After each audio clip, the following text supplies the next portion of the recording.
Welcome to REST, which stands for Resiliency and Empowerment Seminar today. I am Susan Gans and I am your host.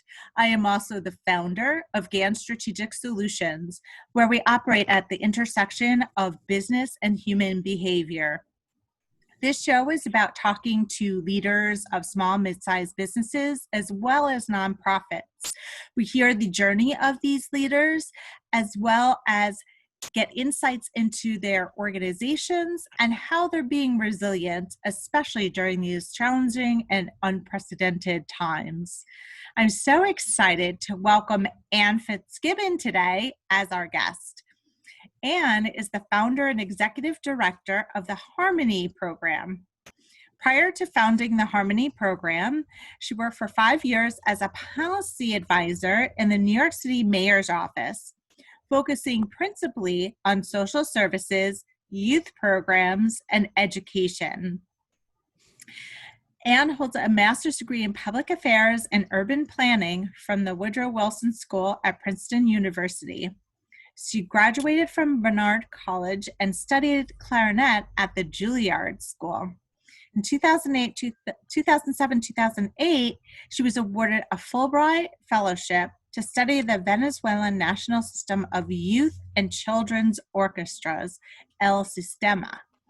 And so she'll share with us her journey into music. So welcome to the show, Anne. Thank you so much, Susan. Happy to be here. So let's get started. Take us back to the early days of your career. How did music sort of fuel this lifelong career? Well, I don't think I had a master plan necessarily, but I had a lot of really strong interests when I was younger. And two of them were public policy, like public service, and music. I was a clarinet student. As you mentioned, I studied music from 5th grade through college. And I think when I was approaching my career, I thought these were interests that were completely independent of each other, and I had to pick one or the other. And ultimately, I ended up finding a career that really married these two interests. But the way I got there was less about a master plan and more about kind of just making decisions that always led me in the direction of things I found interesting and where I felt like I could make an impact. That's fantastic. And tell us more about your Fulbright studies and how you picked the country you picked and that journey.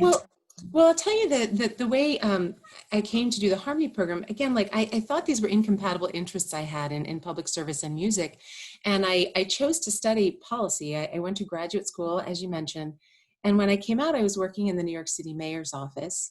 And it was there that I realized there was this scarcity of instrumental music programs in the public school system.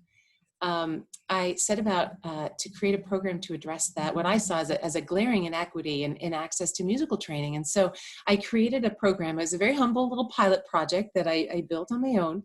And then I got so taken with it. I enjoyed it so much, and I realized there was such a demand for what we were offering. But I also felt like at the time, I didn't have a vision for how to sustain it. And I really needed to take kind of a next step and learn from some experts.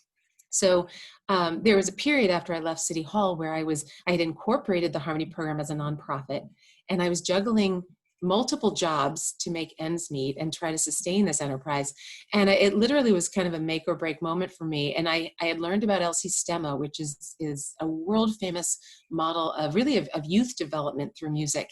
And I applied for a Fulbright to take myself there. And it was there in Venezuela that I really, my thinking about the importance of music education really evolved. And when I came back, it led to a sea change in the way I was approaching the Harmony program's work. So I could tell you a little bit about El Sistema's model. Yes. Yeah. Well, let me say that, so El Sistema, it serves, at that time, it was hundreds of thousands of young people, and it may even be over 1 million children now, providing them with intensive musical training, immersing them in communities of orchestral musicians. And really, I think what was so transformative about that experience for me was before I went there, I had never heard anybody really talk broadly about music's importance. I think in this country, we look at music through a very narrow lens. And the visionary founder of El Sistema, his name is Jose Antonio Abreu, he spoke about music in a way I had never heard anyone speak about it before. And he talked about music as an agent of social change. And this is something that we hear often now, because now it's actually become kind of its own subfield of the arts education world. But at the time, it was really, it kind of just transformed the way I thought about what it meant to be a music educator. In Venezuela, their whole approach is they understand that young people need three really important things to thrive in the world, to be successful. They need to have a community where they feel like they belong and they are welcome. They need to feel security, that they're protected, they're safe, and they can trust. And they need to have a sense of identity, a purpose. And music, what Venezuela's model showed me was that music is a source for all of these basic life necessities that I think many of us have taken for granted. So it helped me to think, wow, music is so much more than just, we think of it as my board chair often says, that people think it's filigree. They think it's extracurricular. It should be a fundamental part of every child's education. And Venezuela, my experience with El Sistema really convinced me of that. That is a fascinating story. And then you carried this forward into the Harmony program. So why don't you speak more about Harmony and the mission now and what you're doing? So as I said, that experience in Venezuela changed everything about the way Harmony was doing its work before I went there. It went from being a weekly program of instruction to being a daily program of instruction, so really intensive. It went from being centralized at a single location in New York to being community-based, which was how we make sure that access is possible for the young people that we serve. And everything from the leadership of the organization to its structure and its impact and how we measure that impact changed with my time in Venezuela. So today, Harmony has 12 sites across the city. We're in 4 boroughs. We've served children in Long Island as well. And our goal is not just to develop them as young musicians, but it's really, it's about training them in a way that prepares them for long-term success. So when you're practicing music, you're practicing the kinds of skills that are going to help you succeed academically and help you find your way in any sort of a community. You learn to listen and cooperate and to lead, sometimes to be in a supportive role, to express yourself, and to collaborate. And so really, my experience in Venezuela has kind of made me a missionary on the subject, but I really feel that strongly that music belongs in the school day as a part of every child's education. It's that valuable. I'm sure that the discipline of practice and also music is often played with other people. So teamwork and being sensitive and taking direction. Mm-hmm. And those cues are certainly lifelong skills. Have you followed some of the alumni of your program? Yeah, well, so the cohort that I began when I returned from Venezuela is now, I believe, in its second and third year of college. So we've seen them access competitive schools for the performing arts, like LaGuardia and the Frank Sinatra School, Talent Unlimited. They've accessed competitive ensembles, like selective ensembles. Every year, the LA Philharmonic has a National Youth Orchestra our kids have qualified for. Prestigious summer camps like Interlochen, even conservatory preparatory programs. We have a child who's in Juilliard Prep now. Wow. And we have students who are going into college and getting scholarships and majoring in music. So yeah, it's a long-term investment. So we have the thrill of putting the instruments in their hands for the very first time, which is really special, but we also year after year enjoy the fruits of our efforts. And so that brings me to questions about empowerment, because it sounds like what you're really doing is empowering these students to go on and embrace not only music, but the skills that go along with it for life. So can you talk a little bit more about that? Yeah, and when people ask me what do you want young people to take away from the experience, I think that the single most important thing for me is that young people discover their abilities to learn and to overcome challenges and to succeed. And that's what music teaches you, because it's something you take on and you practice, and little by little you see progress come. And it's teaching young people that if you break down what seems like an insurmountable challenge into little manageable pieces and you apply persistence, you succeed. That's you can apply that lesson to anything in life. So I really want our young people to come away with that kind of an understanding of their ability to tackle something and come out really strong on the other side of it. Those are great lessons. I think we sometimes forget and can get overwhelmed when we're faced with a project or a situation, and it's when we do take that step back and look at how to break it down that becomes more manageable. So absolutely lifelong skills. And so that also brings me to questions about resilience. And so how are you personally being resilient, and how is the Harmony program being resilient during this time? Yeah, well, when I think about resilience, I think it's really about how you respond to change, and change is inevitable. It's coming for us. And this pandemic is, it's just one more example of it, albeit on a really, really macro major level.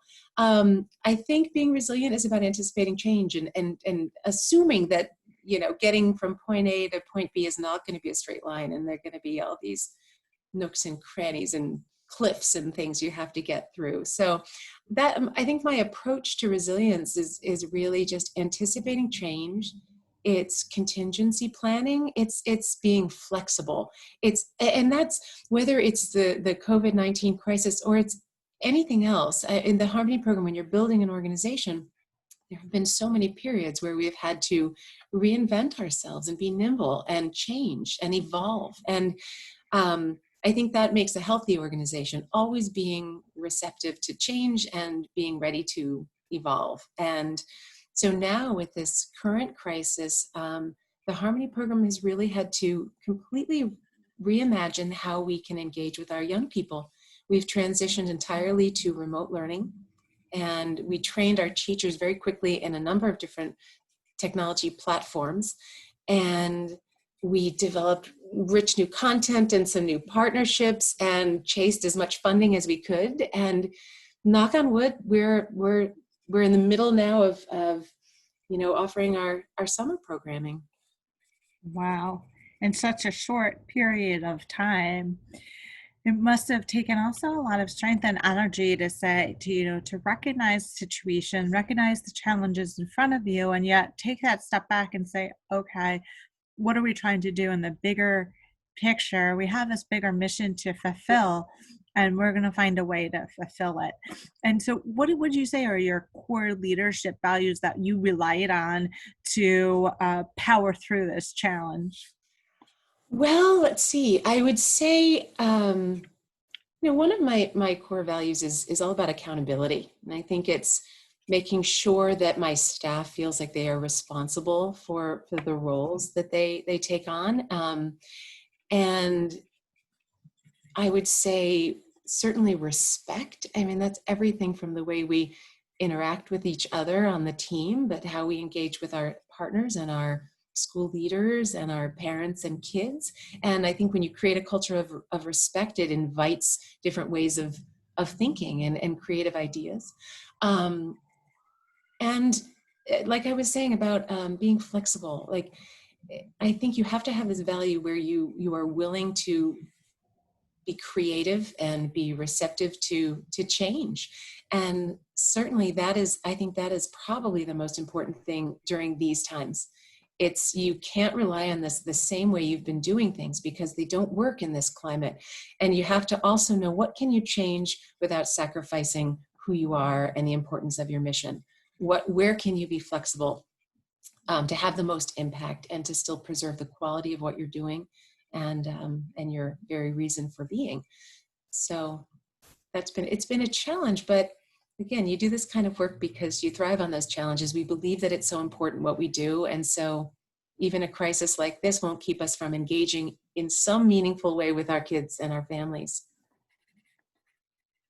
And it's so important I'm curious about what you do personally to, stay grounded and stay positive, because it does take a lot of energy, and you're focused on this big important mission. You have kids in your program who you're accountable to, and colleagues and board members and funders and all of that. What do you do to stay grounded and take care of yourself? Well, it's really essential for me personally to exercise. I like to be active. And so if it's a walk, a run, get on a bicycle, it balances me out. And it really helps me focus. And I think, I'm lucky where I have a job that involves so much of what I enjoy doing, that it almost makes the personal indistinguishable from the professional. So I sometimes have to remind myself that, oh, this is not your personal time and this is work. And so, put something on the calendar where it's sacrosanct, and you will check out and you will do your own thing, and remind myself to take time. And I think that time away also is when I sometimes can do my freest, most creative thinking. Sometimes day to day you can get mired in the details, and just Yes. reminding myself to step back. But I would say exercise for me, like staying active, getting outdoors, especially, during this crisis when we've all had cabin fever, making sure to find that time, socially distanced, but getting out and being outside in nature. Absolutely. Couldn't agree more that, as leaders of organizations, as leaders of families and so forth, we can get, to use your words, bogged down in the day to day and don't always take that step back. But when we give yourself the gift every day, you put it on your calendar to do something, it's so refreshing. And you're right, you get a different perspective when you're outside in nature. Maybe you notice something different that then triggers something different in the brain to come up with a new idea. So I love that you're committed to that for yourself, because it's, as you know, it's very important. Since you work with a lot of children, I'm curious about what advice you would give to your younger self. Oh gosh, personally or professionally, like Either to the one. young to the younger professional me who is starting the Harmony program, I would say delegate sooner. Learn that art. It's so important. And I think for too long, when you start an organization, I've worn every hat, every role within the organization I have played at some time. But that's not a point of pride. Like, you should be eager to give up the things you don't do as well, and hire people for their expertise, so that you can focus on the things that you do well. And I think for too long, I don't know. I think partly what was driving it is I thought I was being conservative. Maybe we're not in a place where we can afford to hire those people. But then when you don't, you're getting in your own way of raising the money and raising the profile of the organization. So delegation it remains so important, even as we grow. Just reminding myself, you have staff who are experts in doing some of this work, let them lead.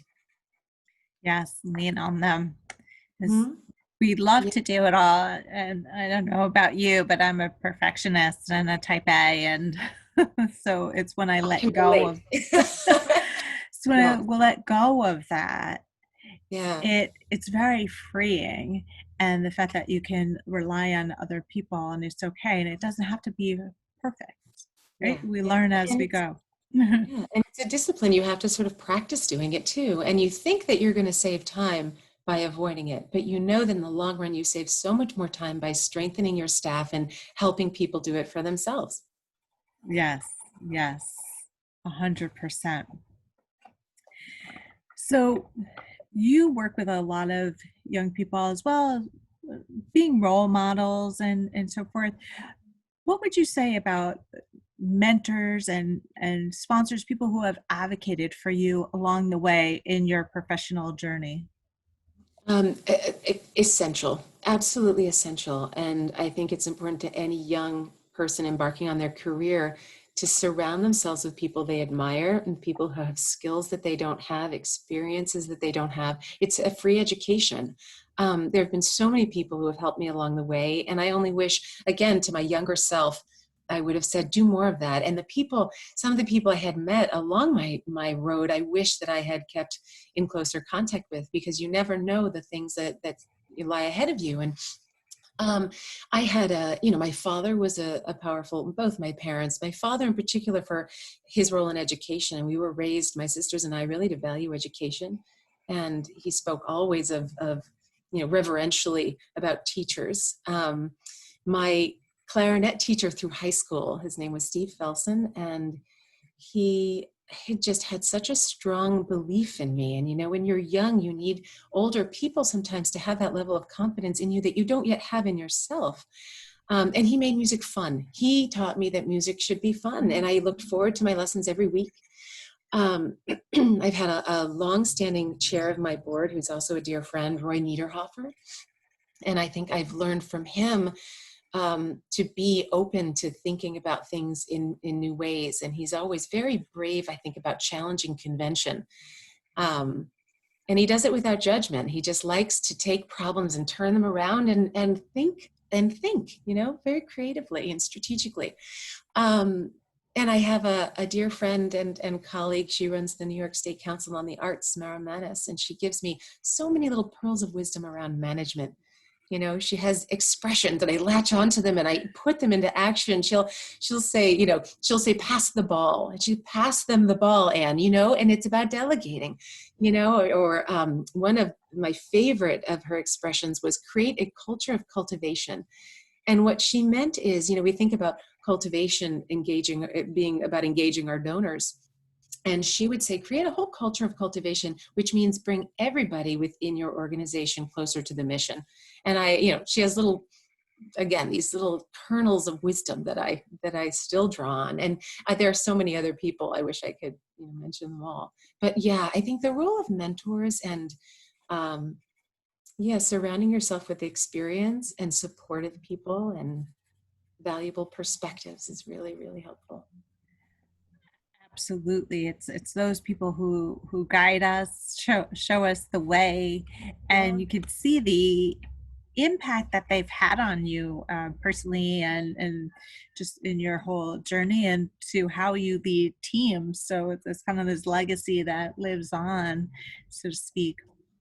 It's also, when you're leading an organization, it can be kind of a lonely place to be, because Yes. your staff will come to you. Who do you go to? And to that, I will say that I have an exceptional board of directors who I count as colleagues and friends. And again, to my younger me, I would say, ask earlier, seek out their advice sooner, and really get as much wealth of knowledge from them as you can. And I do now. So anybody embarking on a career like this, or especially entrepreneurs, build your board and seek out their help. And I would say that informally too, you don't have to be the head of a nonprofit or head of a company to develop your own. I always encourage people to develop their own personal board of directors for their life. These are the people that can help guide and bring out the blind spots and give those pearls of wisdom like your mentors have. Yep, 100%. So what would you like people to remember about our conversation today, Anne? I would want people to take away that not just my opinion, I mean, there's research that really is backing this up, but music may be one of the most potent educational tools that we have at our disposal. And I think they're woefully underutilized. So it's not just the experience that I took from Venezuela about the social importance of studying music. It's also, there is so much research in the field of neuroscience around the connection between music and the brain and how it supports learning. And it is so important that I think it's unconscionable for us at this point not to make music education more widely and equitably available to all of our kids. So that's so important, is the power of music. I mean, I just had flashbacks to when I did my homework growing up. I would always have music in the background, and it would just help me to focus. And I also like to dance, so I could dance and do my math homework and do my social studies and just relate that way. Yeah, it's a part of all of our lives. It's all around us. And people will often say to me, they usually hear what I do for a living and begin to confess, I'm not at all musical, they'll say. And I'll say, everyone is, if you enjoy music, you have music in you. We all do. But it's more than, again, it's more powerful, I think, than people realize. Absolutely. So how can people find you, Anne? Because we want to be able to find you. Absolutely. So our website is harmonyprogram.org. And we are also on social media. We have Facebook, Instagram, Twitter, and a YouTube channel. So we encourage people to check us out and hear some of our young performers and get in touch if they'd like to get more involved. Wonderful. So I'm going to repeat that. You can find Anne via harmonyprogram.org, her website. Harmony Program is on Facebook, Instagram, and YouTube. And it's been such a wonderful conversation with you today. I so enjoyed it. I thank you so much for your time. I love your messages that are very empowering to people of all ages. And to our audience, I hope that you were inspired, that music is a part of your life in some way. And we look forward to the next conversation. Thanks so much, Susan. Pleasure to talk with you. You're welcome.